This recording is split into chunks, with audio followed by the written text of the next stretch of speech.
Hey, if you want to lock your Google Pixel Watch 3, then we've got actually two methods.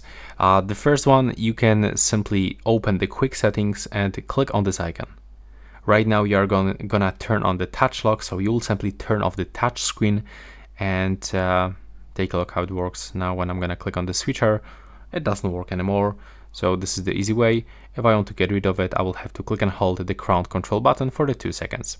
But if you want to set the screen lock, then for sure you can do this by going into the settings. When you are here, we have to keep scrolling until we find security. Now select the screen lock, select pin or pattern, use your screen lock method.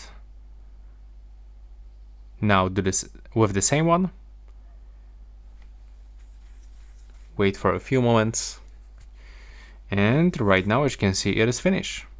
So now when your screen timeout, you can click this lock screen now, take a look. And if you want to unlock it, you can just swipe up and use your lock method. Thanks for watching.